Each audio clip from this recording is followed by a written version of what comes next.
Ooh. Mr. Briscoe, are you ready? I'm ready, man. I've been ready all day for this, John. This is a special deal for me, man. I'm thrilled to death to have this guy on. I am too. Welcome to Stories of Briscoe and Bradshaw. I will be Bradshaw. That would be your Chickasaw native, your Chickasaw Hall of Famer, Mr. Gerald Briscoe, Oklahoma's favorite son. And we have got the former European champion, the hardcore champion, former tag team champion, WWE and WCW. In a business dominated by big men, this man dominated by talent. And we think he's made of rubber because you couldn't kill him. He is Mr. Spike Dudley. Spike, welcome. Thank you. Thank you. Thank you. Thank you. That's So, funny. Spike, No talent. I could take a beating, but I didn't have any talent. That's Oh man, Spike, you were Gumby up in the gorilla position. How in the world is he getting up from this? Bring the shovel and bring the cartoon shovel in so you can shovel him up before the shovel chalk outline. Before the shovel could get there, you were up beating the hell out of somebody, man. What a talent you were, man. And I've sit there behind the monitor wondering how in the hell is he going to survive this? But, there you go, man. You survived. But let's talk a little bit about pre-Spike Dudley. Let's talk about Spike. Yeah, let's talk about what kind of influenced you into getting into this crazy business. At your size. I mean, I'm a small guy, but I am a little bit. You got a few pounds on me, respectfully. Bigger than you, but you took a beating at that Energizer Bunny type guy. But what influenced you? How did you get it? I saw where you actually broke in California, but you're an East Coast guy. How did you get from the East Coast to California, then back to the East Coast, man? You're like a yo-yo there. I'll give you the condensed version. So I've got three older brothers, and I grew up in New England. So all we had then was WWF on TV, but I was always a huge fan. With three older brothers, I always got beat on, but learned if you don't complain, you get to hang out. You know what I mean? Learn to take a beating. But I always just loved wrestling. That was always my thing. So I went to college at Skidmore in Saratoga Springs, New York. Wait a minute, Skidmore. I mean, John has skid marks. Is that That's horrible. That's terrible. It is. It kind of is. You're assuming the bad part of it, JBL. I don't want that. Outside your driveway and you're denigrating this fine public institution that a lot of I did. No, this is a private snooty elite. It's a wannabe Brown. These are for the kids. These are for the rich New York City kids that couldn't get into Brown and Harvard and Yale. They went to Skidmore. I went there because I had relatives that went there. So I just got in by alumni. Nothing to do with grades or brains or anything. I just, but a liberal arts school. Anyways, so what happened was I loved it, but I had no career path or anything like that. But I was dating a girl at that school that was from San Francisco. And when we graduated, she was like, well, I want to move back to San Francisco. You want to come with me? I went, yeah, sure. Why not? So I moved out there with her. Then 2 months later, she dumped me. So I'm living in San Francisco by myself. I know nobody. I know nothing. I'm watching Saturday morning wrestling, and this commercial comes on for a wrestling school, which I'd never seen or heard of. But so you want to be a pro wrestler, call this number. We'll train you. Well, what the hell? I got nothing else going on. I called him. I said, look, I'm a little guy. I could be a manager, a referee. I just want to get involved. And the guy said, yeah, come on down. Took my money and threw me in with the guys, the wrestlers, just to learn to bump and do all of that. And after literally only 2 months, I was the only guy in the class left. Everybody else had dropped out. They couldn't take it or whatever. So I waited. There was another class came in. I started training with them. And after 3-4 months, I kept doing the wrestling. The guy that was training me, and I don't know, Jerry, I don't know if you ever came across him. It was a guy named Ricky Thompson. He was a black guy out of the Southwest. He did Arizona, California, and all. It was basically a hand. He was a jobber in the sense, but he was a hand. He was always there. He was the trainer. And after 4 or 5 months, he just looked at me. My name is Matt, by the way. He went, Matt, the hell with this manager stuff. You're fun to watch. We're gonna make a wrestler out of you. And I just went, okay. And so I started, and I got a couple of years of indie experience, and then I sent out videotapes to everybody. And then it was WCW, WWF, Smoky Mountain, ECW, just a couple Japan promotions. I just sent out videos. Still have my rejection letters from Jim Ross saying thanks, but no thanks and all that. But I got a call one day from, it was Taz. And he goes, hey, we saw your video. You know, can you make it to the East Coast? Now, I was working an office job, like a temp job in downtown San Francisco. They happen to have an office. Before you go any further, you're living in San Francisco. You break up with your girlfriend. Did you move out? Did you get an apartment? That's expensive. Yeah, I was living in I went, I was 21, 22, just looked on the ads and found like 3 people that had a room in an apartment. So it was, 3 or 4 of us in a little tiny apartment in the hate of San Francisco. When you're 21, you don't give a crap. You got a bed, you know what I mean? Like that's all you need. Yeah, so that was just doing but that's all I was doing. I was working my day job, and the rest of my time I'd spend going to the wrestling. Yeah, did you think at that time I can make it as a wrestler? No. No. I mean, it wasn't, and I say this all the time. It has nothing to do with trying to make it. It was the journey. It was just that I was even behind the scenes to begin with, because that was still kayfabe. Like, you know what I mean? So just to get that far, I was just doing it because I loved it. I could care less. What year are you talking about there, Spike? I started in 91. 91. Okay. I mean, it was at the tail end. Dave Meltzer had just come out. Like, that was the start of like the dirt sheets and stuff where it was starting to really get exposed. But I was still they were still training you in a shoot manner. Like the first 3 months was. Yeah. Where Ricky was training, or was he running house shows there in the San Francisco area? Or they started to. He was trying to promote her. The guy's name was Roland Alexander, who you might remember from like Beyond the Mat, and that, I don't know if you've ever heard the name. But so he started the school first, and then as they got a little staple of indie wrestlers, they started working house shows, indie shows. So it developed over those 2 years. They started running regular shows. When I left, it actually took off as an independent promotion. But at the time, we might have done 1 or 2 shows a month. I mean, when I got hired by ECW after 2 or 3 years, I might have had 30 or 40 matches under my belt. Like, that was it. Right. The rest of it was just ring time at the gym. So anyways, Taz calls me and just says, hey, can you move out? Can you come out to the East Coast? So my office job. At that time, did you know who Taz was? I mean, did you get ECW television? No, I'd seen a couple of videos. ECW television was 91, so it wasn't on yet. No, right? Well, this time it was 96. It was 95, 96, somewhere around there when I went over to ECW. So it'd been around for 4 or 5 years. Okay, yeah. And it had made the dirt sheets and all of that, but no, where I was, I didn't have access to anything. I'd seen a couple of clips of like Sabu. I mean, that was it. I didn't really know anything about it, but I did know the names from reading magazines and things like that. But that was about it. But I had no idea who the hell he was. So you probably had 30 or 40 matches in 2 years, 3 years. Yeah, yeah. Just from a lack of work. Did you think about going somewhere else during that time? What do you mean? Live like going to Tennessee, going to Texas, going to any? No, not for wrestling, because I still didn't think it was a possibility of like, I wasn't gonna give up an actual job to go chase indies somewhere. You know what I mean? Like I was happy where I was doing what I was doing. But then when they gave me the offer, do you want to go to ECW? And it wasn't even a job offer. It's like, if you can make it out here, we'll look at you. Did they ask you if you wanted to be a referee or a manager? No, they came, because I'd sent out a video clip. I'd sent out a video of my matches, like a montage of moves, and I was doing all like the little high flying stuff and dives and all that jazz. So it was definitely as a wrestler. Did you start off taking the insane bumps?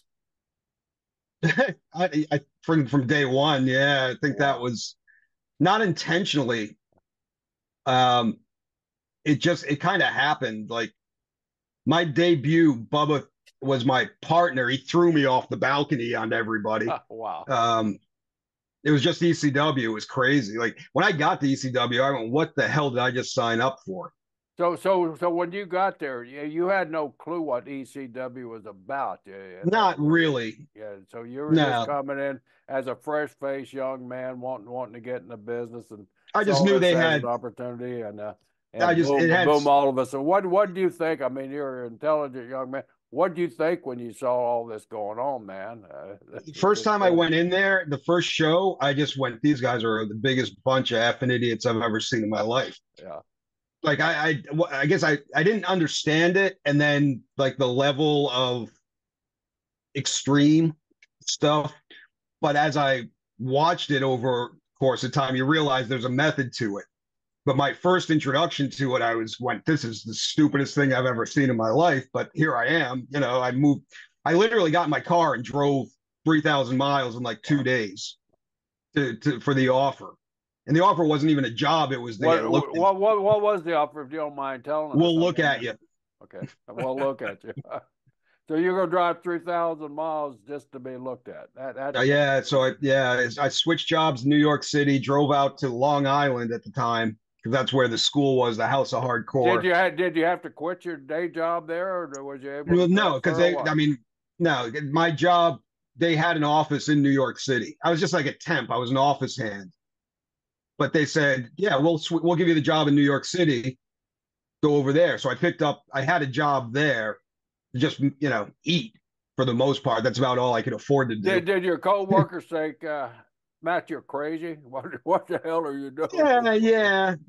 They a little bit, but they also knew I was into it. So it was, and I used to come in, especially when I was first training, like all beat up, bent and broken, and like constantly. So when I did it, it was. And then here's the funny thing: is when I went to the New York City office, like the real job, there was a bunch of people there that were like wrestling fans. They knew all about ECW, which kind of freaked me out. So when I made my first kind of TV appearance, it was a big thing to them, which I'd never, kind of my first exposure to, what do you call it, being a public figure or whatever, being recognized in a sense. So yeah, that was an adventure, and those were hard times. I mean, you guys have all been there, but like when I was starting, I would think I was making $75 a night. Here's the thing: so I went out there, they put me in at the arena and debuted me, and I never missed a show after that. Like Paulie just said, you're part of the crew, and that was it. Who was your debut match? Was it Bubba Dudley? No, it was a big schmoz. It was Bubba was feuding against Devon. And do you guys remember Big Dick? Yeah, they still are. Do you remember the other Dudley, Big Dick Dudley? Yeah, I don't know if I ever met him, but I know exactly who you're talking about. Yes. Yeah, he carried me out in a duffel bag. Like I was in a duffel bag, and he carried me over his shoulder, and he threw the bag in the ring, and then unzipped, and I came out. What name was you? Spike Dudley. They gave me Spike Dudley like the second right away. You were a Dudley, huh? Yeah, that was it. There was no say, and I just said thank you. I'll take it. So at its peak, how many Dudley family members were there? Oh God! Well, most of them had gone by the time I got there, but there was like Dances with Dudley, Snot Dudley, Sign Guy Dudley. I think there were like 9 to 12 or something like that, but most of them had already come and gone. When I got there, it was Bubba, Devon, me, Big Dick, and then Sign Guy was like the manager, Sign Guy Dudley. And those were the 5 that I was with for my length at ECW. Everybody else had come and gone. Your first match was when Bubba threw you off the balcony? Well, yeah, so it's a schmoz thing with Bubba and Devon. They're brawling, and it was an ECW thing all through the crowd. And Dick comes down with me and throws me in the bag. And I come out of the bag, and the crowd just is like, who the hell is this little idiot? And I jump on Devon, da-da-da-da-da. And then somehow I disappeared and wound up on the balcony 10 minutes later. And then Bubba shows up on the balcony, grabs me, presses me, and throws me off the balcony onto Devon. And I think Axel Rotten or somebody like that. I forget what it was, but so yeah, my debut was a toss off a balcony, which I'd never done anything like that before. It was just stupid. Did you do the typical thing a wrestler did when they ask you if you ever done anything like this before? Go, oh yeah, I'm fine. Oh yeah, yeah, I can do that. Yeah, no worries. No worry about it. Yeah, no problem. And then right afterwards, you think I could die. Yeah. No kidding. Oh yeah. Did you have any second thoughts when they said, "Hey, we're going to throw you off this damn balcony"? You go up there and look and say, "Holy shit, man! What am No, I?" actually, it wasn't that bad. It was only like 8 or 9 feet. The platform, and only he eight was or throwing nine me, feet. but he was throwing me onto a couple of guys. And so I actually that one wasn't the one that got me worried. The only time I ever really got scared was my first like true balcony dive at Asbury Park with New Jack. We did it. We both jumped off at the same time onto Bubba and Devon on tables, and that one scared the crap out of me. I'd never done anything like that. That was terrifying. And actually, in Bam Bam's throw into the audience was pretty terrifying. I watched that today on TV. Yeah. I mean, usually you get a toss. It looked to me like he pressed He you just launched me. and he Yeah. like shot putted you out to the damn Yeah, audience. he ran and he ran his body full into the ropes to stop his momentum and then just pushed off. And he was a strong dude. And he just I got to like the 6th row. But the first time he wanted to do that, I was scared. I'll tell you how we did it. Can I tell you a story about that? As I ran with him for a little bit, it was easy matches for him, and it got me over working against him. So we did the throw probably 8 or 9 times over a few different shows. But the last time we did it, we were at some house show in Florida, and it wasn't like they had the chairs were set up so there was a center aisle on each side of the ring. So straight on the ring is an aisle, and then 2 sets of chairs. Well, when he went to do it, he threw me dead center because everybody was standing there, and they parted like the Red Sea, and I just hit the floor. And actually, remember Phil LaFont and Doug Furness?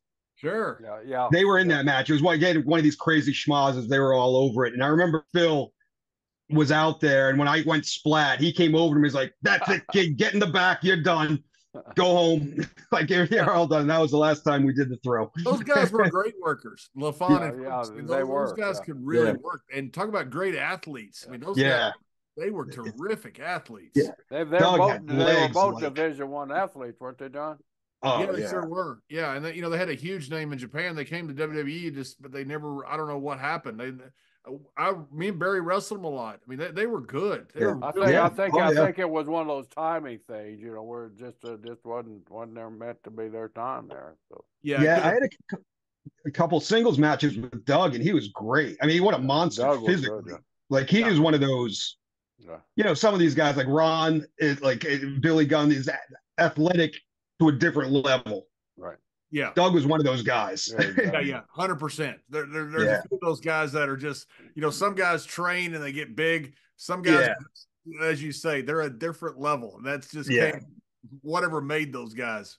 Yeah. So here you are, a young man. You just got slammed from 15 feet to the middle of the surface in some damn gym in Central Florida here.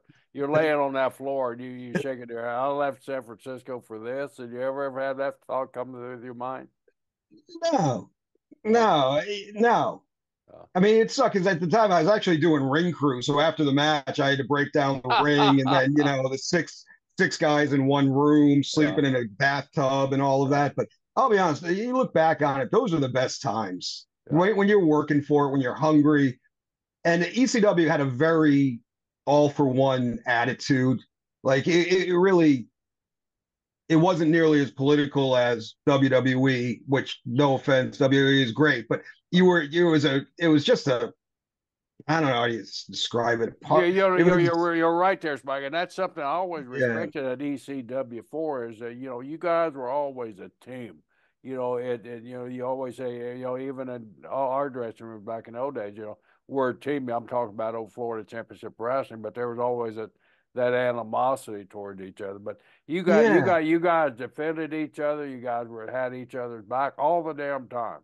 Yeah. Well, here's the thing: is anybody would put anybody over for the sake of the story, for the sake of the company. You know what I mean? Like, and then that was I mean, there were guys like me and Mikey Whipwreck and Little Guido and Nunzio and all that, like little guys. But we could go in there and have a main event match with any of the top guys, and they would not necessarily let us win, put us over, but it would be a good match. They give us because the time limits were not a factor. You could tell your story. You had a lot of creative say in your versus, hey, you got 4.5 minutes and a commercial break. Forgive me for asking this, but who was doing the booking back in those days? Paul Heyman was. Yeah, it was Paul. He was doing 100% of the job back there. But I mean, it was his show, but everybody had a hand in their story. Like, I don't ever remember not being a part of whatever the storyline was or having input in it.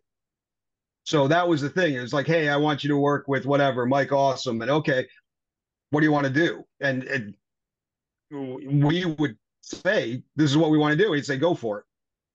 Were there those attitudes at ECW, like a lot of other places where, well, he's a small guy, I can't give him this. I mean, did you? No, that only happened one time. So for about 6 months a year, Paulie did this giant killer thing with me where he'd bring in big guys to do a TV shot, but I'd run in, kick him in the nuts, hit him with my move, and pin him.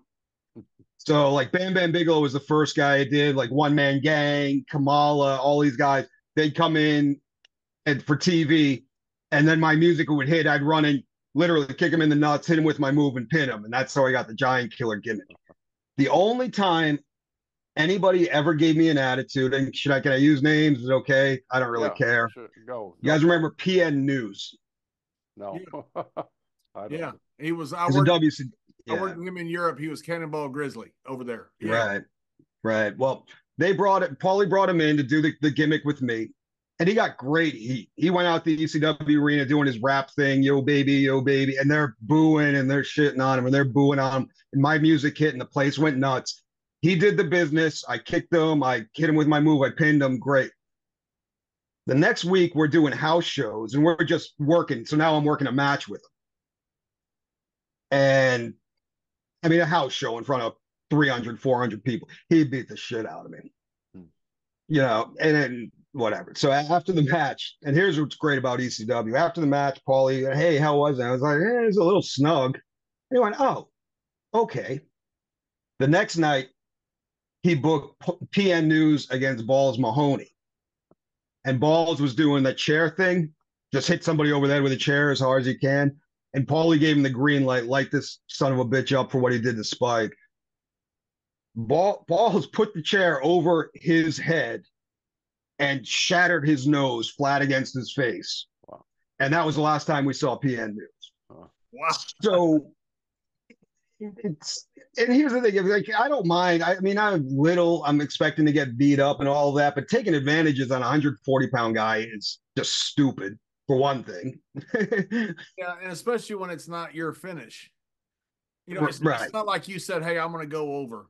Right. It came from the boss. You know, it's not, that's why I never had a problem with finishes, because it wasn't the guys I was working with. You know, it came from somewhere else. Right. Yeah, but that was the only time anybody ever really kind of tried to take advantage. And I'll be honest, like, ECW was very tight knit. I was in with the guys. Like, no one was going to go beat me up or anything like that. And when I got to New York, like, obviously I had Bubba and Devon with me. I think I was introduced fairly well. Nobody ever really. Again, if someone wants to beat me up, do it in the locker room. Like, why do it in the ring? It doesn't make any sense, you know. Going back to that ECW, I watched a couple of great things about our job. We get to do a lot of research, and I was watching some matches. You and Bam Bam really seemed to have good chemistry when you guys were working with each other. I mean, Bam Bam was one of these big giant guys, man. He worked with you. He worked with you like a regular opponent, man. But you're a great worker, so that he should. I learned a lot from him, and he taught me, because at that time, I mean, that was my first couple of months in ECW, so I'm green as all can be. But he taught me a lot in those few months that I worked with him. And I know, like, for him, it was an easy match. So, okay, I'm here, I'm getting paid, and work with Spike. I'm not going to get hurt or, like, it was easy for him. But he also understood. He put me over the first time I worked with him. And that's where the whole thing started. The first time I wrestled him, I pinned him. And it never happened again, but it didn't have to because it was on TV. Spike, right. And so from that point forward, I always had at least a chance at winning whatever match I was in. He taught me, you know what else taught me a ton? Tommy Rich. Tommy Wildfire Rich. How could it not? I mean, just being around that guy is awesome. Yeah. It is. He's tremendous, but he taught me so much psychology, and just because we travel together, like 4 or 5 of us being in a car and all of that, and you're driving for 8 hours with Tommy Rich, and all you're talking about is wrestling. But yeah, he taught me a lot. And there's a lot of guys. I mean, they're not just the ECW. You came across a really, really diverse assembly of wrestlers at ECW. It was fun. It was fun. I think I'm trying to jog my memory because it was so long ago. I think me and P and News were tag team champions at one point. Oh no! Yeah, serious? I think so. Like your story's your story. That's right. It is what it is. I was just trying to think, because I worked a lot because we were the two like big heel Americans, so we always, you know how it is when you're overseas. Yeah. Your big nasty gringos or Gajing or whatever it was. Yeah. He was there for 2 years when I was there. I think we were tag team champions. That's hilarious. I think so. I'm not 100% sure, but I think. Well, that's when you were introducing, you started rattling off the titles. I was going, oh my God, the worst thing in the world is having a title, having to carry that thing around in the airports and all of that. Oh my goodness. When you go through security and the guy at like 6 a.m. holds it up like, hey guys, look. Yeah. Dude, I'm really hungover. Just put the belt back up. Yeah. That's, okay. Well, it is a little bit, my first title at WWE was tag team champs with Taz. And I actually wound up costing me money because Taz wouldn't work house shows. So I was taken off the road. Oh, really? Wow. Yeah. Why did Taz didn't want to work house shows? I think he was more into the commentary, and his wrestling spirit is gone. He didn't want to work. Like, when he got to the WWF, he wasn't the superstar. He wasn't ECW in that sense. And I think his confidence was shattered. It's the same thing. I don't think he really desired to stay in the ring. He just wanted to do commentary, which he's right. good at. But right. So they put the straps on us, and all of a sudden I'm off the house shows. I actually called JR, and I was like, JR, what the hell? Like, I'm a world champion, and now I'm making like 75% less than just being a jobber in the opening matches. And well, talk to your partner. Okay. We didn't have the straps long, thank God. So you ended up we had Balls Mahoney in WWE for a while. And Balls, I've got nothing bad to say about Balls. He was one of the most entertaining guys I've ever seen. I don't know if any of it was true. He told us he killed a shark with a spork one time. Yeah. With a what? Yes. A spoon that has the jagged edge on it, so you can like eat our spoon with it. Have you heard that story? I have heard that story. I have. So Spike, you can tell the whole story, Jerry. I don't know it verbatim. You probably know it better than I do if it's on top of mind. Yeah, because we called him out on it. Said, Spike, wait a minute, you killed a shark with a spork, and he told us the whole story about how he was in the ocean, the shark attacked him, and he had a spork. I don't know why he had a spork. That was my question. What are you doing with a fork? Well, you got to eat. You got to eat, right? You got to be ready. Charlie, the king of the sea, tuna of the sea, or whatever it was. And he killed the shark with a spork. That was the story. Spike, you've heard the same story, right? I have heard that story. He was telling that story in ECW. He was a surfer or something like that. And then, he had squatted 1,000 pounds as a teenager. Yes, I've heard that. He was a bodybuilder, which where the hell? Yeah, I mean, so we asked him one day, Jerry. We said, "So you're stronger than Mark Henry?" And he looked at us with a straight face. He goes, "Yeah." I'm like, "Yeah, you don't know." Yeah. Well, that was because I worked a lot. I got tagged with him. We were tag champs at ECW, and it was always us against the Dudleys. And it was always funny because whenever we did the match so many times, we never really, you didn't even think about it. But it was always, I'm going to go with Bubba, Balls, you and Devon. We'll meet at the ring for the finish and go home. That was it. He was a character. Taz got you out on the East Coast with ECW. Did you guys form a friendship there, or what type of relationship? I mean, like I respect Taz, and yeah, so we friendship, not like me, Bubba, Devon, Nunzio, not that. He wouldn't travel with the guys because at the time he was getting the big push, so he would always get like a Marriott when we were all like going into a red roof. He would, and he wasn't a partier in that sense, so you didn't see him outside of the arena. Right. And he tried to kind of live his gimmick of, the baddest man on the planet and all of that. But I mean, I worked a lot with him, actually. I had a lot of matches with him in ECW. I tagged with him in WWF, and I worked with him even at TNA. He was there when I was there. So, I mean, he lost his spirit to be in the ring. He just wanted to be a commentator. So once that was done, get out of the ring. And I understand that, because the second I lost my heart to be in the ring, get out. Yeah. Because your matches are either going to suck, or you're going to get hurt, or you're going to hurt somebody else. He lost his. Yeah. And I think he lost his confidence more than anything. Was that during his ECW run, or when he came to WWE? When he got called up. Yeah. And he always had a thing about his height. Like he was always this thing. I'm 5'8" and he's 5'6". Like that was a big thing to him. And when he went up there and he realized how huge everybody in WWE was, like, I just think his confidence got shattered. When he went to New York, and then that was it in terms of his in-ring. The guy could still work, though. I mean, Taz is a hell of a worker at his time. He could throw a suplex. Yeah. I can tell you that. I mean, and Paulie was great with that story, that whole Taz Sabu story. It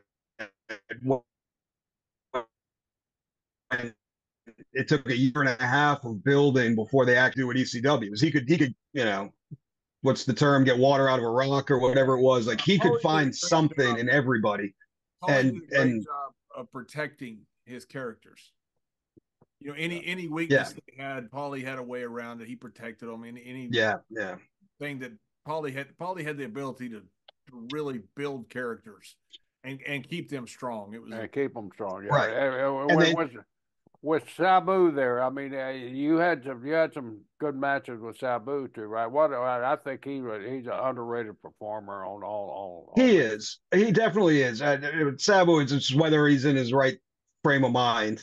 That's like gimmicks got a hold of him for a while, and he was also a guy that had a thing about the little guy, big guy thing. Like he always wanted to be the big guy. No, well, yeah. Well, no, I mean, I knew what I was. I knew I was a little runt with no business being in the ring with these guys. I was not going to try and body slam a guy 275 pounds, even though technically I could. Like you work within your character, right? In your dimensions, So how crazy was the locker room? Because I've been in some crazy. Oh, it was insane. It was insane. I mean, Sandman would come in, and I mean, his gimmick was to drink beer. So there's automatically a few cases of beer instantly. I don't want to even go into all of the other assorted chemicals. RVD's sitting there, everybody had their own medicine. Yeah, there was a lot of medicine, and there was a lot of death too. Like a lot of the guys, and you guys have known it. I mean, everybody. It was a bad time in the business between the steroids and then the gimmicks. Guys are dropping dead left and right. Yeah, that's one of the things that saved me was I saw so many guys on pills. I thought I can't get addicted to that stuff. So I just never, I never. I have enough vices. I don't need another one. Right, right. Well, after I did my 4 or 5 years of steroids, I decided to get off them. And they worked real well on you too. Actually, I got mad at WWF when they first brought me in because they'd announced me and they'd like 158 pounds. I was like, I'm a buck 38. Why are you trying to pump me up? Like, I wanted to be small as possible. And I was like, why are you fluffing my weight? Like, what are you talking about? What you were a buck 40 all just about your whole career or what? Yeah. Yep. Wow. Yep. Wow. And that's something. I mean, John, buck 40 guys 240, 320, and like you got up to about 340 yourself. So yeah, were you 340? I'm my biggest. Yeah. Oh shit. Well, here's the thing, is all of the bumps, the slams, all that stuff, no problem. John Layfield, you wrenched the hell out of my knee one time. And you know how you did it?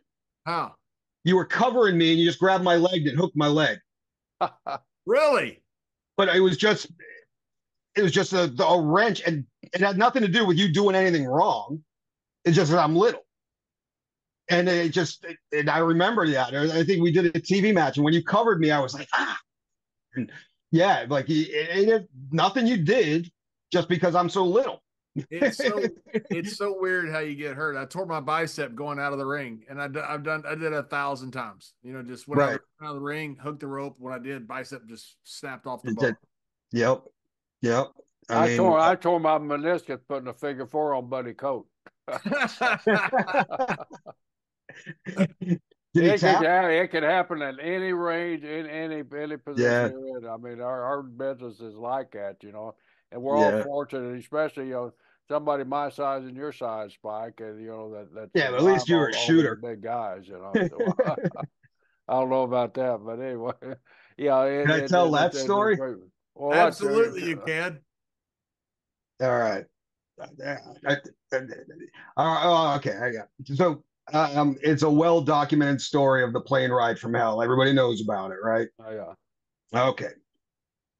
Do you remember when we landed and we're all on the tarmac of Newark Airport or wherever we landed? We're all waiting on the side of the plane, waiting to get our passports. Yeah, I think it was Hartford. I think. Wherever we flew into. Who knows? We didn't fly into a normal airport because of some reason I don't remember what happened. Well, it wasn't. I don't remember. I was drugged. No kidding. Yeah. We all were. But so everybody's tore up. All of the stories that you've heard, you guys were there. It's all true. All true, yeah. So we're all standing in line. We're all shot. We had to go to TV in like 4 hours. And there was a certain TV agent that was very upset about a haircut that occurred to him. I assume you all know what we're talking about. Freebird. He might know how to moonwalk. Yeah. Well, he comes down the stairs and the whole line of the boys are standing there just tore up and exhausted. Yeah, I was part of that line. Yeah, and Michael was batshit crazy. Oh, cut my hair. I'm going to kick his ass. Who did it? He's going up and down to everyone. Who did it? Who did it? Who did it? And then you hear this Oklahoma voice go, hey, man, shut the fuck up. And do you guys remember a Bronx Tale? JR said that? Yep. It was JR. Do you guys remember a Bronx Tale? I was thinking of this. When you've seen the movie, right? When he's the motorcycle guys are in the bar and the guy locks the door and he's like, now you can't leave. Do you remember that? Yeah. You guys know that story? Yeah. There's a line like, in that second, all the strength and power in him drained. And when Michael turned, because he was he was batshit crazy. He was going to go after whoever said it. And he turned around and he saw one Mr. Brisco and his face went, and you could see him thinking about it for about a half second. And then he turned his back and he went up and down the line. Who did it? Who did it? Who did it? But he wasn't messing with you. I told him I did it. I did it. Oh yeah. Jerry said I did it. I did it. Was that what? Yeah. I was tired of hearing. I was tired of hearing the bitching. I said, okay, all right, Michael, I did it. So what Was that okay? But I remember he looked at you and he thought about it for a second, and then he was like, "Nope, I'm not messing with you." And if you remember, if you remember, Undertaker was the one that grabbed Michael and got him outside and had a talk with him, and Yeah. So let me give you a little addendum to it. The story has come out who did it. I'm not going to say it. Everybody knows who did it. Everybody knows who did it, right? Knows who did it. So about 2 or 3 years ago, I'm sitting there with Michael at a TV hotel having a drink, and he goes, "I know you cut my hair." And I said, "What are you talking about, Michael?" Yeah. Seriously. And he goes, "I know you're the one that cut my hair." And I said, "Michael, I swear to you, I didn't do it. That's not a rib that I pull." I said, I didn't do that. And he goes, "I was told by somebody who saw you do it that you did." Oh my God. And I said, "Michael, I promise, I love you." He goes, "Well, you owed me for the rib I pulled on you in Texas." He got me with the good rib. I thought it was actually kind of funny, but he said, "You owed me." And I said, "Michael, I did not do it." He goes, "Who did it?" I go, "I can't tell you." No, he still doesn't know. No, he does now. After the documentary came out on, I was like, it's the most. Like everybody knows. Everybody knows. I thought. Well, the kid admitted to it. Whoever the kid. Yeah. The person that did it has admitted to it. Yeah. You remember that when they hung the it documentary? I went up to him. I go, "Michael, I told you," and he goes, "You're right. All right." Hey, speaking of ribs, you pulled that first class thing on me. Do you remember that? No, I might if you tell me. So I had been there a couple of months, but they were sending guys after the TV loop. They'd send us to Ohio for and work with the OVW guys. OVW, yeah. And at the time, the OVW guys was like Brock and Cena and Batista and the Haas boys and Shelton Benjamin. Crew. Yeah, right. But they were the green peas and all. But they'd send like 6, 8 of us out there, and they sent me out. I think I was with Jerry Lynn. You and Ron were there and all that. And, remember the day Howard would just hand you your ticket. Here you go. There's your ticket. There's your ticket. Everybody got first class tickets. And the thing of Ron Simmons didn't have a first class ticket. And Spike, what are you doing sitting in first class? First black world champion, 4-time all collegiate. And there you are in first class. He's sitting in the back. What are you doing? What are you doing? What are you doing? Now, I know you pulled it on another ECW guy and the results weren't the same, but I don't know if you remember what happened with it. So first thing I did was as soon as you started in on me, I was like, oh shit, here we go. I know I'm getting set up. And it was a test to me. To me, it was great because it was what's that? It wasn't really a test. It was just a rib. We were bored. And so whenever we got the first class seat, we would always say that, "Oh, so and so is in the back and you're up here." What?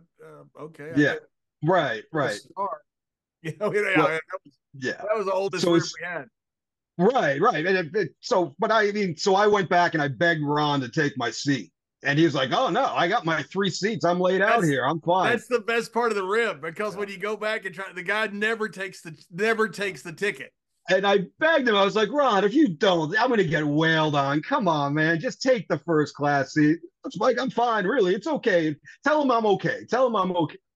Fine, whatever. I went back, and for the hour-and-a-half flight, I'm hearing JBL in my ear. I'm going, shit, I'm going to die. I'm going to get that, whatever. And I was driving with Jerry Lynn. And so we landed, we got the rental car. And I was like, "Jerry, I got to get to a liquor store." "Why?" "I got to get a bottle of Jack and a case of beer." And I showed up at the Ohio show with my gifts for Ron. And then I never heard a thing about it again. It was like, it was all over. That's great. That is great.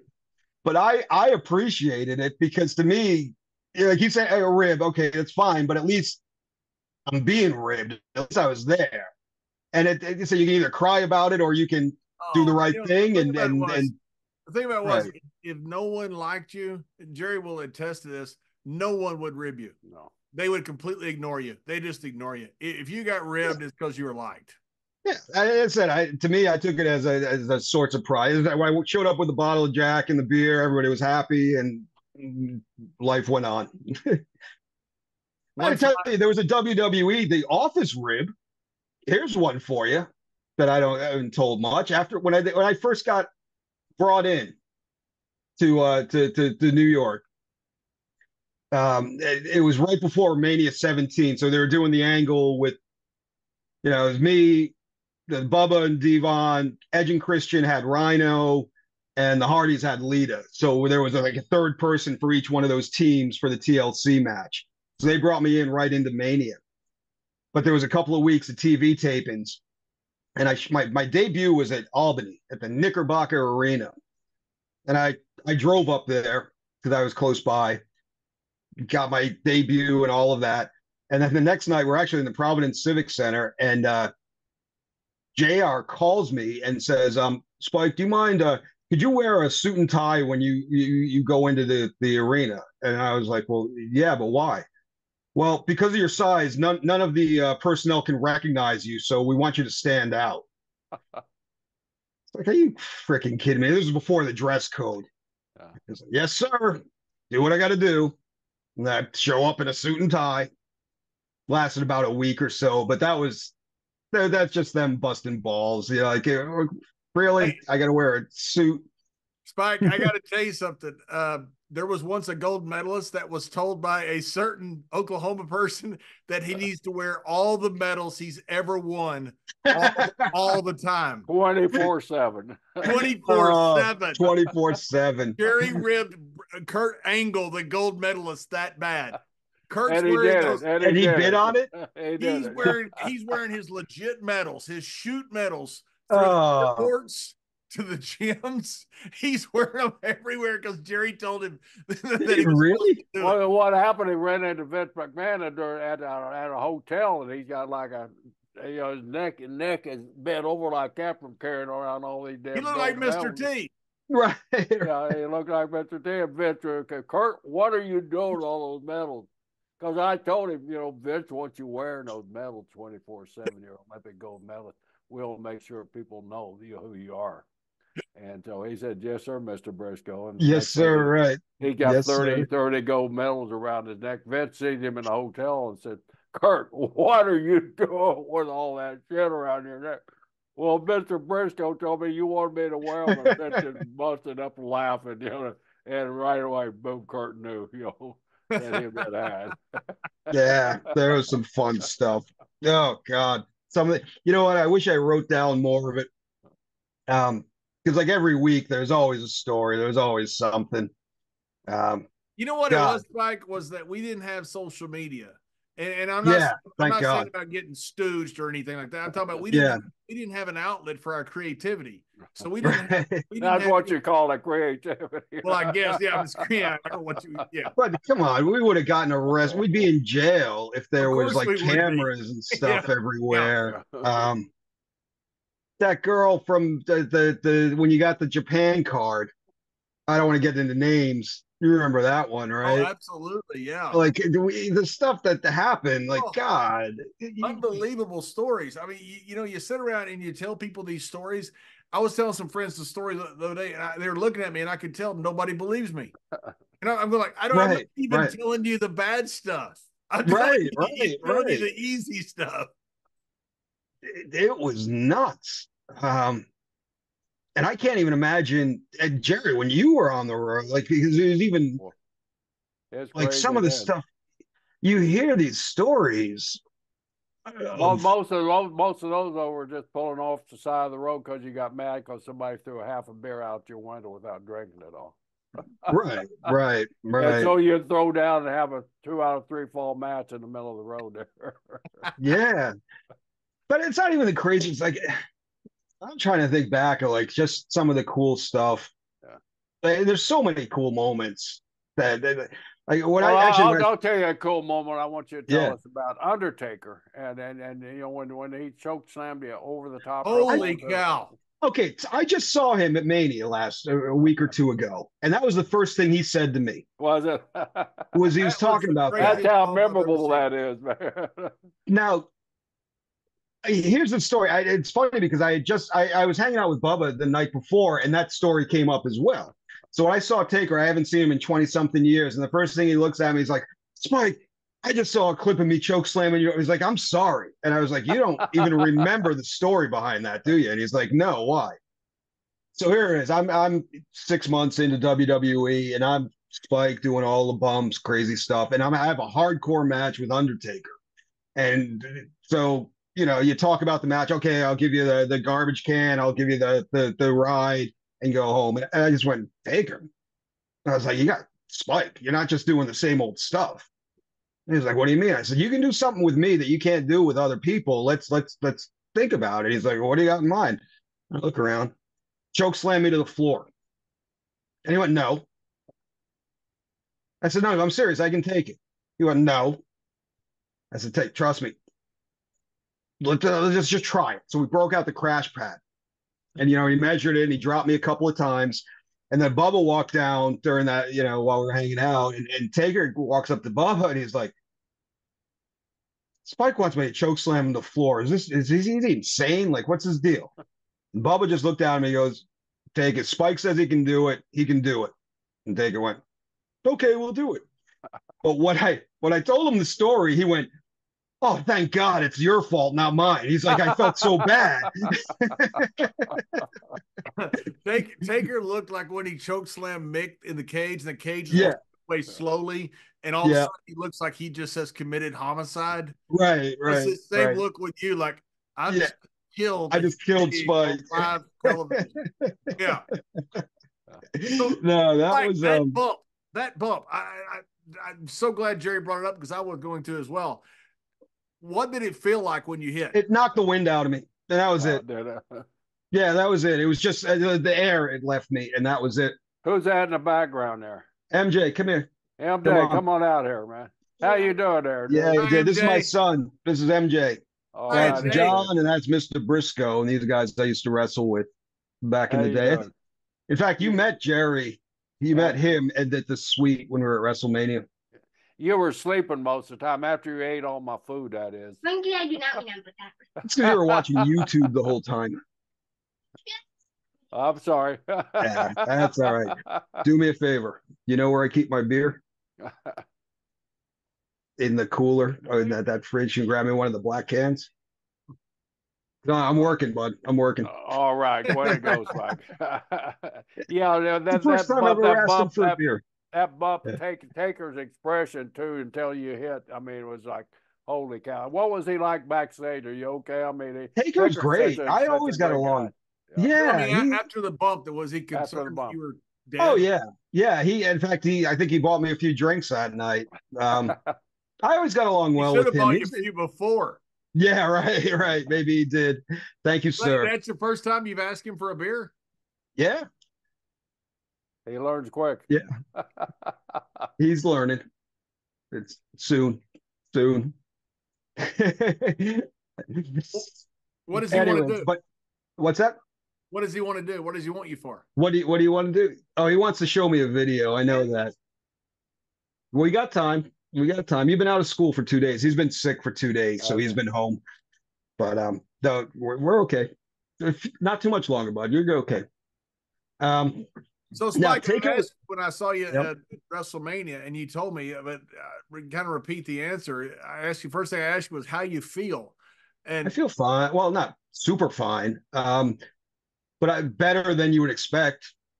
I feel better than I look. Let's put it that way. I'm back. I get a little twinge here and there. I'll tell you, the only thing that really gets me, and it's probably from ECW chair shots, is I've got bad circulation. So being like in wintertime, if my hands get cold, there's no blood flow. Yeah. I think I've got more brain damage than anything else. My memory is a little bad. I've got some cognitive issues. But so does John, and he's half your age. Mr. Brisco asked me if I ever say feel like he's slipping. I said, "You're from Oklahoma. How can I tell?" Right. Yeah, but I mean, was there any secret to your success of not being injured? I mean, you look back on. I mean, there's a video, I'm sure you've seen it, 20 greatest bumps for Spike Dudley. Yeah, I mean, you watch that damn thing. I hurt after I watched the damn thing. Well, I mean, for one thing, the guys that are throwing me, they can control me much better. So, like, placement was never an issue.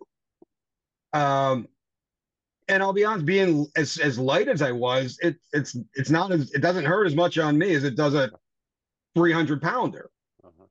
And I don't know. And I guess that the other thing is just I loved it, and I didn't think much of it. Did you do any stretching or warming up before you?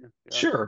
Sure. I mean, but just your basic. I always saw Rob RVD. I mean, but he's the stretches and stuff. Yeah, no, I was never that. I mean, I'd warm up, but I mean, I just think I could take a beating.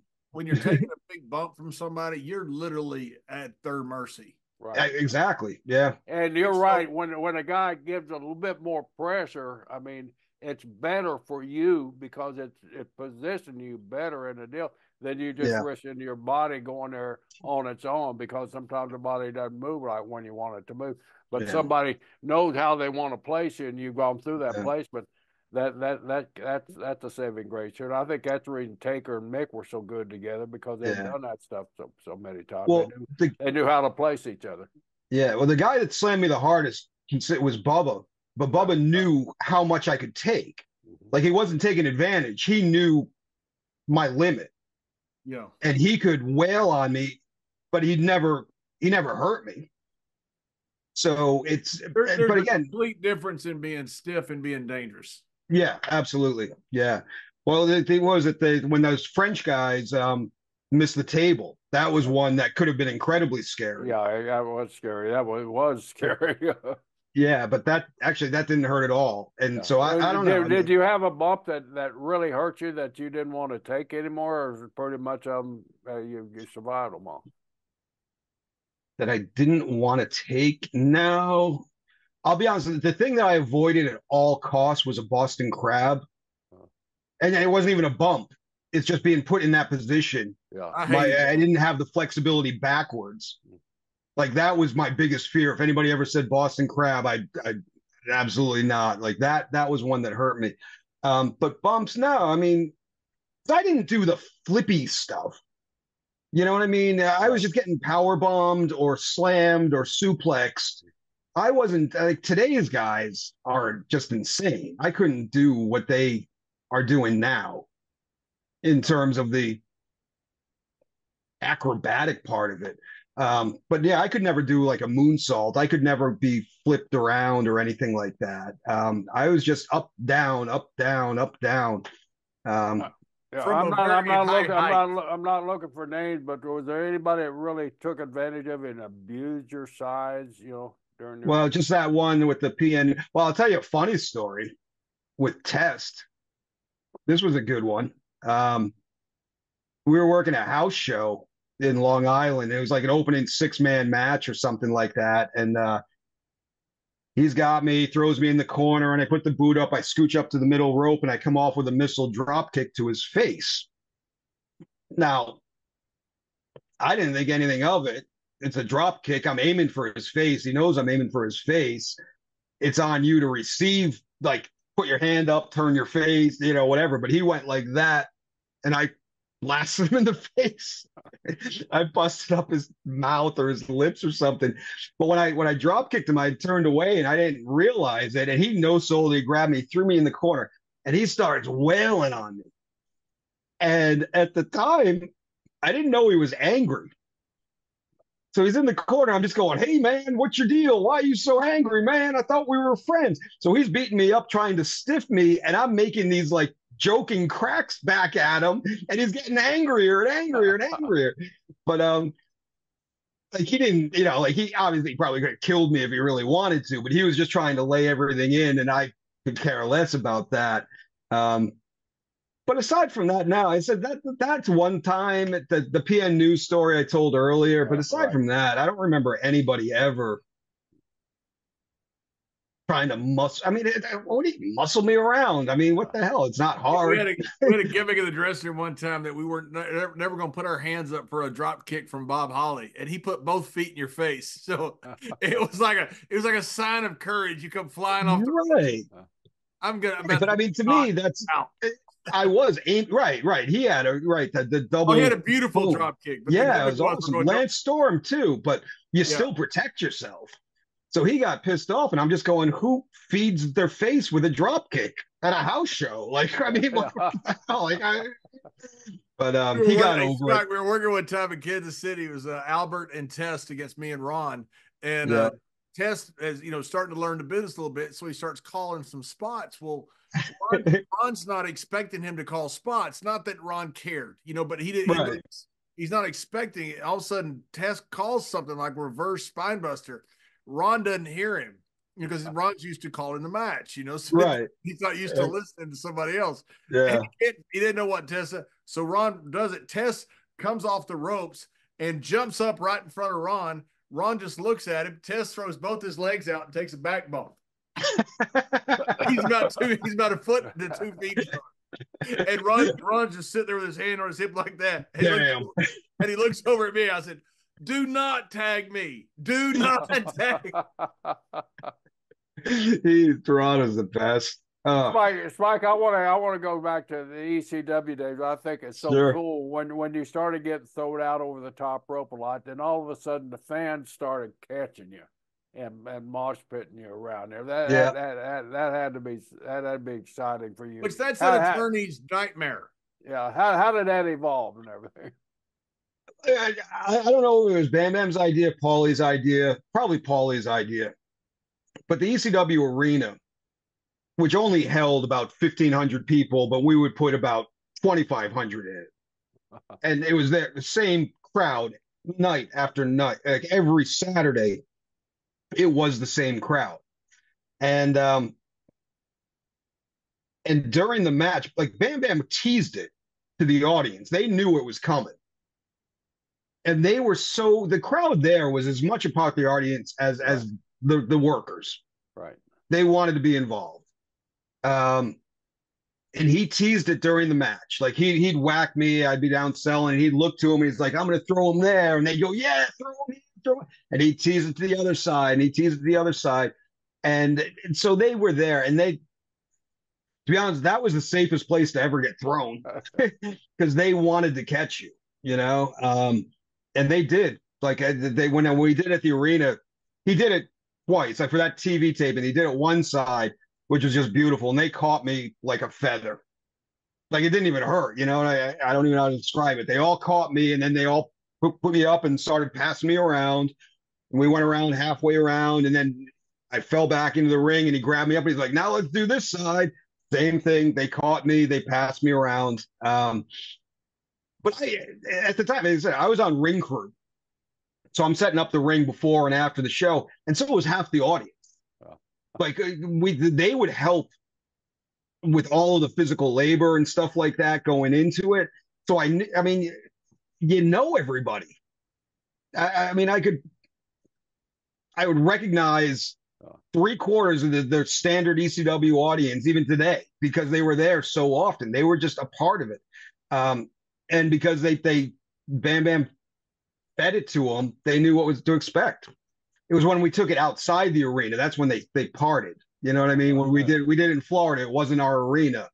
It wasn't our audience. It was an ECW audience, but it wasn't that insane Philly crowd. But it was a part of it.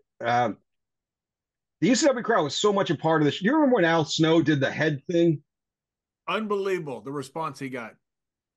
Yeah, there was a pay-per-view where we passed out like 3,000 styrofoam heads to the audience before his match. And then his music hits and everybody's got a head up. And there's all sorts of examples of that where just the booking involved the audience. Yeah. I didn't understand the ECW audience. And I say that not out of any disrespect. They were hard. we were on the road all the time, so we never got to see much ECW, and you didn't have tapes back then. And last thing you want to do when you're working 25, 28 days a month is go home and watch a tape, So I never hardly got to see it until later when we had the pay-per-view in the Hammerstein Ballroom. And I fell in love with that crowd. That was the most fun things. You were such a heel. You were the biggest heel going on at that show. It was awesome. It was so much fun. The passion of those people. Was just unbelievable. I understand why you guys love it so much after being able. I was so lucky to be able to be out there and feel it a couple times actually. But John, you were there when we did the pay-per-views out at the Hammerstein Ballroom, right? Absolutely. Oh yeah. It was a big part of that one. I'd been around forever and been to everywhere there was, but that was a thrill for me just to experience the vibe, because certain buildings give out different vibes, and when you're in a confined building like that, a small compressed building like that, the environment, the sound in those buildings are just tremendous, and what looks like 1,500 people sounds like 10,000 people there. It was the best crowd I've ever been in front of. I mean, it was also the hardest crowd. Like we were there because when I started, we were there every Saturday night at the Philadelphia Arena. They were a hard crowd to please because they saw everything. They saw every angle for that, 10 years of ECW history. If you went out there with just a regular match, they would shit on you. And I mean, John can back this story up, Mike. I mean, I'd never been to the ECW arena in Philadelphia. A promoter called me, wanted me to go to the card show. And when I said, no, I don't like doing card shows, as John will tell you. And I said, where is it? He said, the ECW arena. I said, I want to go because I'd never been there before. Never, right. Yeah, I wanted to be there so damn bad, man. Yeah. Well, they changed it. Now it's cleaned up. Now it's actually a passable place to work. When we were there, it was disgusting. What was it? Bowling alley or skating rink? It was a bingo hall. Bingo hall. Okay, I missed out. So there's a bingo board up on the background. They used to hang like a black tarp over it to hide it. But it was a bingo hall, and then our dressing room was where they stored parade floats for the year. Yeah. And that was it. I mean, there was like one bathroom, and it was disgusting. It was the grossest. And the parking lot's the scariest part of all of it. Oh my God, yeah. It was, the parking lot was, it was scary. And then being South Philly, we were there a couple of weeks ago. We did a thing at the arena where for some special passes, they brought in like me, Bubba Devon, and Al Snow, and we went to the arena and we did a Q&A for a couple hours. But the arena doesn't look anything like what it did when we were there, because now all of these indie groups and all that, they run it and somebody's cleaned it up. Someone put some money into it. Now it's actually not a bad place. But man, there was some hairy stuff that happened. Did it ever get violent there? Were there any violence there? Were there fights, or did everybody just get along so well it was like family there? You mean between the locker room? Well, not the locker room, but the fans, and were they rowdy? A couple of times, we got into there was like a club next door, and somehow there was a big brawl. Somebody from the club grabbed at like Tammy Sitch, and our locker room emptied out, and the club emptied out, and there was a really nasty kind of like riot situation. Scary, because in that situation, that's where people get like stabbed and shot and stuff like that. But it got resolved. The one time, actually, the Dudleys always incited a level of violence that, for the most part, the crowd knew was part of the show. Sometimes they crossed the line. And one time, and this was actually justifiable, Rick Rude had just passed. And ECW, before the show started, we did the 10-bell salute. And there was some woman, she must have been drunk or something, but she was like talking and yelling and screaming during the 10-bell salute. So we changed the card around. We opened up with the Dudleys, and Bubba came out. and grabbed the mic and was just like, we are not starting until this show, until this bitch is thrown out. And if she doesn't get thrown out, I want everybody in the arena to pick her up, rip her hair out, and throw her out the door. And like all hell broke loose. And she did leave voluntarily on her own. But I mean, that was where it was the energy. I mean, it was so disrespectful, but the whole crowd, and Bubba was a heel, followed his lead and converged on this one woman for disrespecting one of the boys the way she did. But I was scared for her life, to be honest with you, at the time. And there was stuff. New Jack used to stir stuff up with people. He'd always get into a fight here or there. But nothing. That one brawl that I just talked about, that was the scariest one that I remember, because we were out in the parking lot after the show and it was just a mob scene, and that one was hairy. But aside from that, I don't know, just another day in the office, another day at ECW. You know, that's a defense attorney's or litigious attorney, that is their dream, is to go to one of those events. You couldn't do that now. No, you couldn't get away with it. I mean, the turning point was that, remember that the Eric Koulos, the guy that got sliced? Yeah. Remember that big story? Yeah. That all happened because it got released on the video. Like, they used to do a VHS fan cam, and that was the only footage. And had that footage just been destroyed that night, we wouldn't have had any problems. But and Jerry, I don't know if you remember this. Do you remember New Jack? You ever seen him? Yeah, I've never. Yeah, I know who he is. Yeah, he's supposed to be doing a tag match with, like, it was him and Devon against like Axel Rotten and somebody else, and so Axel couldn't make it, so they get this local guy, and he was like this 400-pound fat slob that claimed to have been trained by Killer Kowalski and all of that, and he wanted to juice and everything. He's like, but I've never done it before. Jack, can you slice me? And this guy, he was a real, yeah. So Jack gigged him like from ear to ear, projectile blood in the whole 9 yards. And they literally had to put an IV in him in the ring. Wow. And carrying him out. And he loved it. I'll be honest with you. I remember when he came back, he was like in his glory days. I'm in ECW. I get this and that. But then he realized he wasn't going to get a job, so he sued and everything. Wow. Like it turned chaotic. But had that videotape just been destroyed, we would have been fine. The funny thing, if you know the story, I was in a tag match. Me and Bubba followed. We were the next match after that. So here's this kid that's flat out on his back in the middle of the ring with blood squirting out of his forehead, and the ring is just completely covered in blood for 45 minutes, and EMTs and IVs and blood infusions. They finally get him out of the ring, and then it's like, here we come, and to do a tag match. The crowd's like, cricket. Yeah, exactly. Yeah. Yeah, there's some crazy stuff. Yeah, I had that same experience with Eddie Guerrero one time. Yeah, you did. I remember that. I thought I was going to throw up that night. I was there for that one. That was hairy. Yeah, it was. Yeah.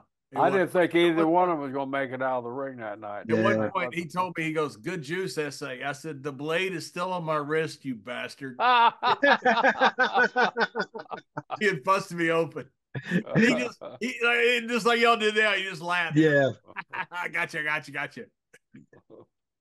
Man. Do you think anything could have happened to keep ECW alive? Sure. But I wasn't on the politics side of it. You hear the stories and whatnot. I mean, I think Tommy would have just bought it outright, taken over and kept it going. I think Paul had run his course. He wanted to move on, I think. I don't know all of the ins and outs of the money and how much New York was paying, how much he got screwed on TV deals. I know he was paying guys left and right that we probably were not making that kind of income. It didn't translate. When we got our first like TNN I think it was TNN TV deal, which was supposed to be kind of our big, oh, okay, now we're on national TV. It didn't translate well to national TV. Yeah. So, and the hardcore thing was going to run its course. You can't just do that forever. There has to be more to it. But there was certainly enough talent coming up where I don't know. I don't know who owed who what. I don't know how much debt it was in. I wasn't a part of that, but I think there was enough personnel there that if the reins were turned over, it could have continued. But I don't know if I would want to work there without Paul being there. Like I really, if he wasn't behind it, I don't think it would have been the same. You know, like I love Dreamer and all it would have been a great product, but Paul was the heart and soul. Without him, I don't think I don't think it should have survived without him.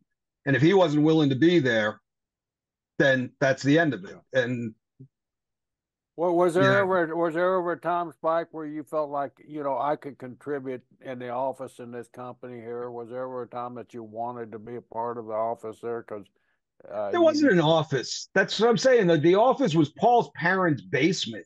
I mean, that's real. That's where they edited the TV show. Like there wasn't an office. It was I talked to Paul or emailed him. All office is just a term, like Yeah, but it wasn't like there wasn't this hierarchy and control and all of that. There wasn't even that. It was Paul. It started with Paul and ended with Paul. Huh? And I'll be honest, I think rightfully so. Yeah, I mean, nobody could have done what he did. And I don't know whether he, closed it down because it was his baby, and actually feels the same way I do. If he's not going to be there, there's not going to be an ECW. I don't know, but there wasn't. I mean, I communicated with him constantly on a weekly basis, like calls, emails, and all of that throughout the whole time. So, I mean, everybody was the office. Okay, everybody had during that time you're speaking of, okay, you're getting a picture now where things aren't quite like they used to be. We don't have the impact that we used to.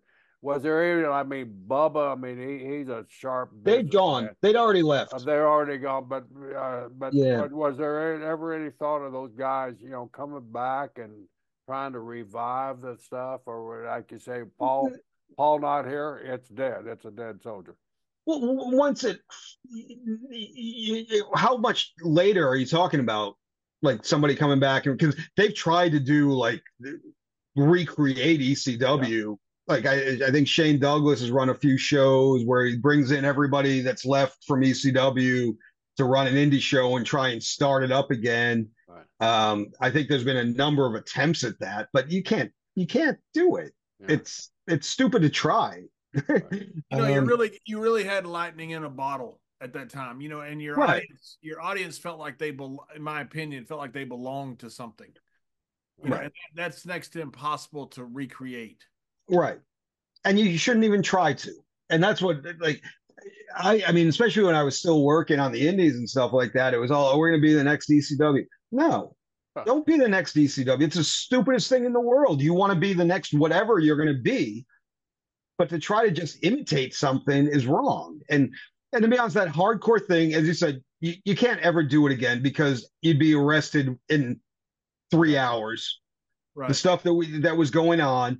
I mean, they ran the TV without music rights to Metallica and AC/DC and everybody for years and years and years. Try doing that now. Yeah. Like, you're not going to be able to do it. The one thing that's different, Spike, is if ECW was around now that started, I'm not talking about a new ECW. I'm talking about ECW from 94 to 98 when it was really hot. Yeah. You might have a chance of making a lot of money because of the internet. Because you don't need national TV that has censors and all kinds of things to monitor. Now, I'm talking about taking ECW from then, which the standards and practices now, obviously, you can't do. But if you'd had the internet back then, it might have been different how you made money. Yeah. But here's the thing, and let's be honest, ECW wrestling was not great wrestling. You know what I mean? Like we brought in, like, we had our Tajiri and Super Crazy and Lance Storm. We had Jerry Lynn. We had some technical wrestlers, but three-quarters of the crew, it wasn't a great wrestling show. Like if you just watch it without sound or whatever, it was all about the storytelling. And it's what Paulie could hide people's weaknesses, but from a performance perspective, I don't know if it holds up. Right. You know what I mean? Like, you get what I'm saying? Like the wrestling matches, there were some really, really bad. Sandman was the worst wrestler in the world, but the most popular guy in ECW. But he sucked in the ring. Like he was the last guy in the world you wanted to be in the ring with. But one of the greatest entrances of all time. Oh, without a doubt. Right. He's tremendous. I love him. I love Hack to death. He's the greatest guy in the world. But he couldn't wrestle his way out of a wet paper bag. Like he could not. He was horrible in the ring. But his entrance, his persona, the personality, he was like the godfather of the personas. But it didn't translate. They brought him into Atlanta and it didn't carry. No. Right. And I don't know if they ever brought him into the WWE version of ECW. I never was around for that. But did they bring in Hack? I don't remember if they did or not. I don't think so. I don't remember. Obviously, he worked on the one night stand pay-per-views, but I don't think he worked in the new ECW version. Yeah. I don't think he did. And that the one night stand, that was my last WWE show. That was the last thing I did. And then I was out of the loop. So whatever they did when they brought everybody back and recreated ECW, I never even saw any of that stuff. Yeah. It was a WWE version of ECW. Right. It was not, you can't recreate it. Like you say, you can't recreate it. You can't recreate somebody getting thrown into the crowd. And then through the power of the network, it was such a watered down product at that time because they couldn't do the ECW. You can't. They couldn't do original ECW.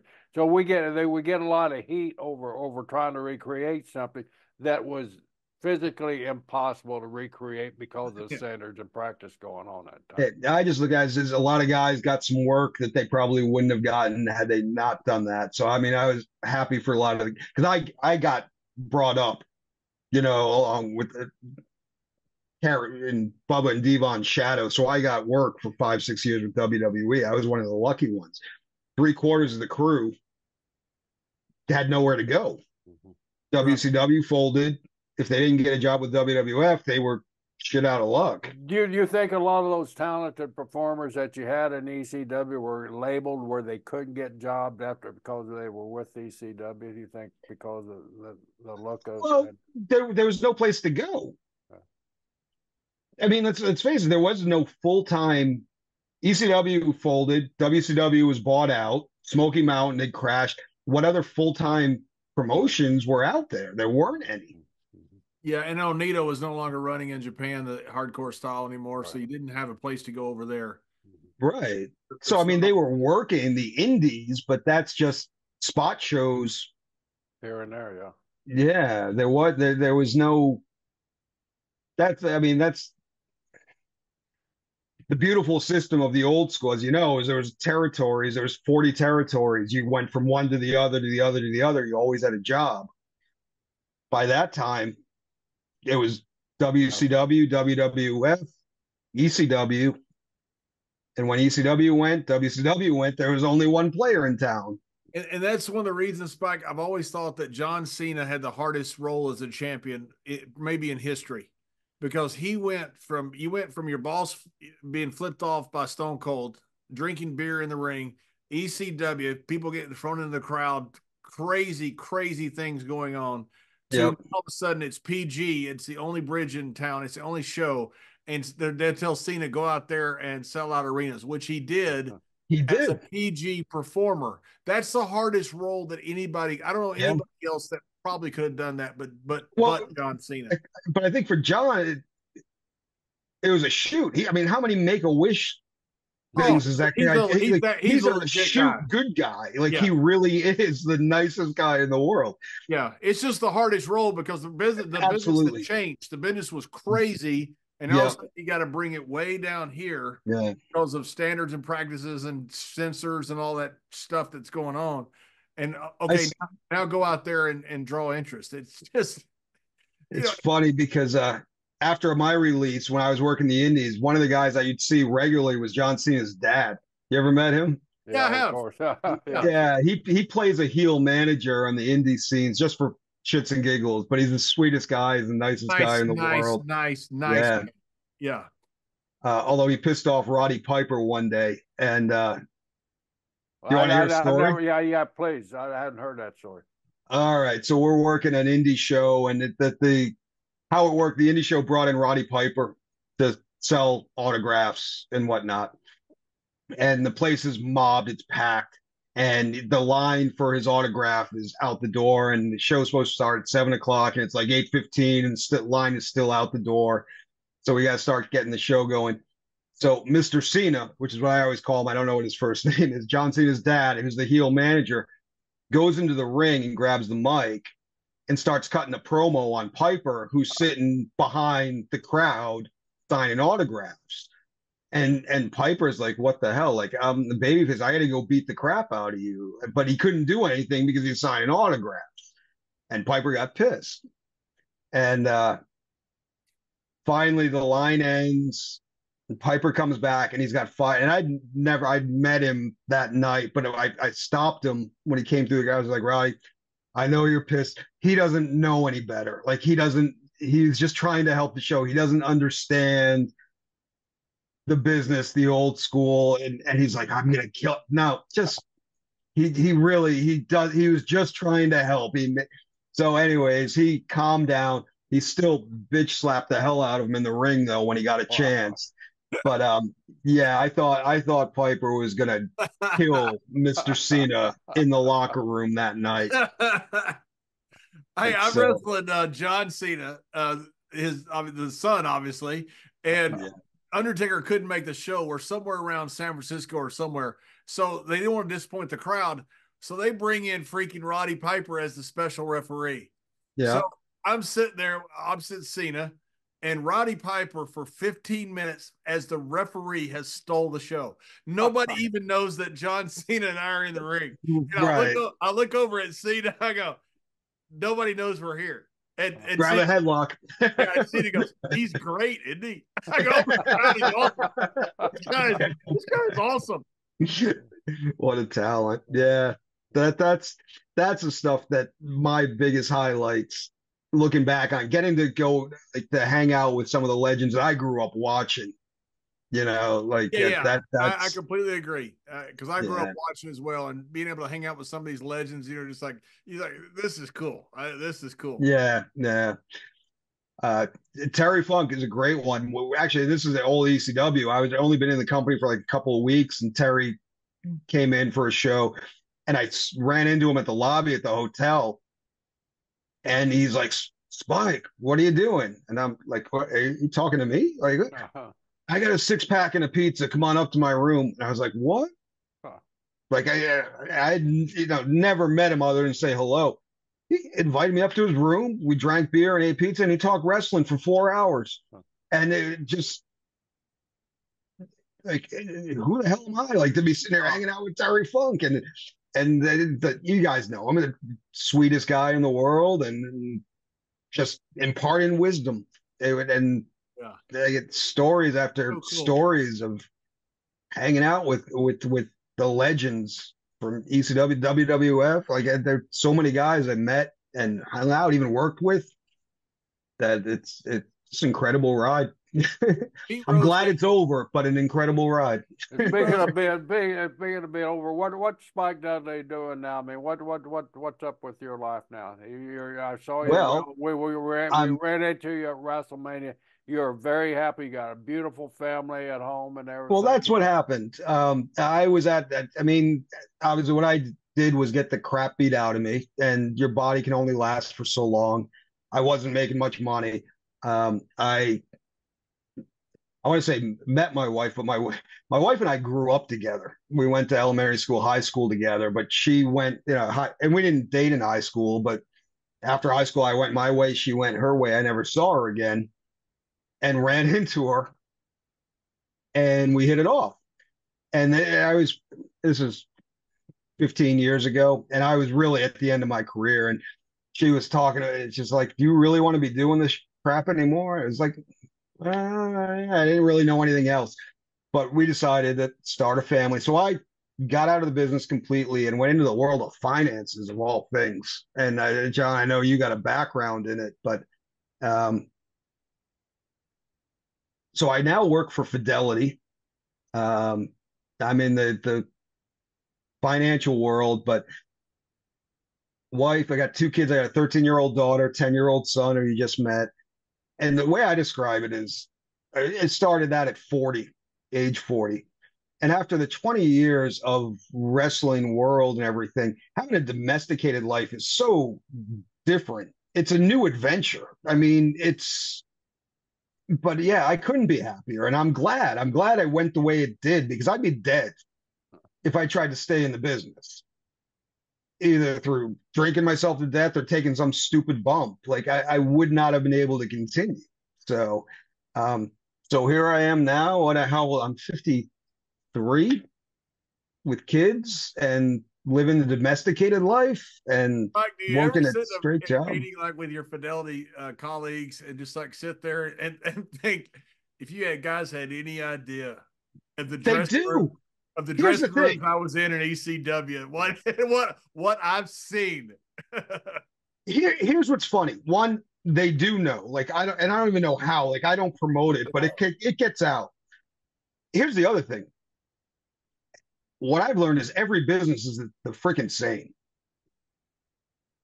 There's backstabbing politics in Fidelity. There's backstabbing politics in the WWE. There's backstabbing politics if you're working at McDonald's.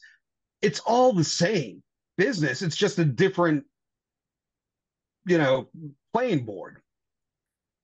But you're right. Some of the maybe not so much with the partying and all that, but I find very little similarity in a business sense from one job to another. It's all the same. It's just different platform. Maybe without the drugs, alcohol. Maybe. maybe without, but or the notoriety, I guess. But yeah, it's funny. I 3/4 of the time I'm at work from home most of the time. So a lot of it is like we've got team chats and all of that. And there's like 30,000 employees at Fidelity. And I will regularly just get like this random message from an employee. Are you the Matt Hyson that spiked Dudley? Yeah, that's me. Yeah. But it's got to be pretty cool, Spike. I mean, you've had this career. I read off all your titles that you've held. I mean, you should be in the Hall of Fame. You've had this incredible. Oh, screw that. Oh, come on. You've had this incredible career in professional wrestling. And then all of a sudden you're able to say, okay, stop, start a family, and then go off to a complete other career. That's it wasn't easy. Look back and go, this is cool. It's not easy, like you said. Yeah. That transition was not easy. To shut off your life that you'd lived for 20 years. I mean, the road life and everything that you've done, and completely just shut that out and close the door. Okay, this is me now. This is what I'm going to be. It's hard. Yeah. I mean, well, again, I could care less about the Hall of Fame. My only thing that I would like to say that my legacy is that anybody can do it if their heart is in it. Like follow your dream. That's my only legacy. I could care less if I make the Hall of Fame or not.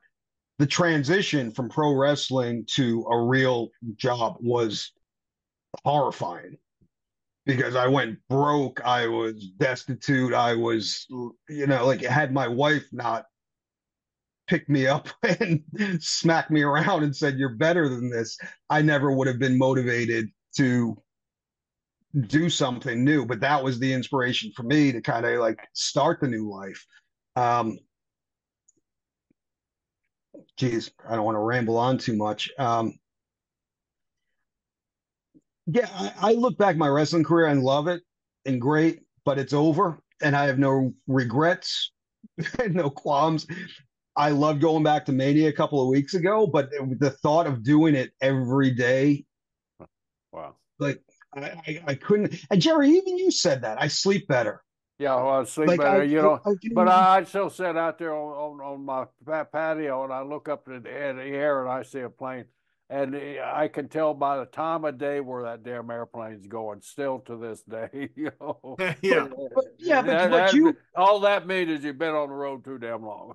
yeah, but Jerry, you were there. You were at least making a living. Like I was there at the Indies watching Jimmy Snuka at 72, crippled, hustling 8x10s just to make his rent and still getting in the ring and working matches because he had there was nothing else. And so, yeah, I'm fortunate as all hell that I had something I could do after the world. And that's what I told when I was talking to the young guys at Mania. Just enjoy every friggin' second of it. Save your money. Be smart with your money. It's not going to last forever. So just cherish where you are right now.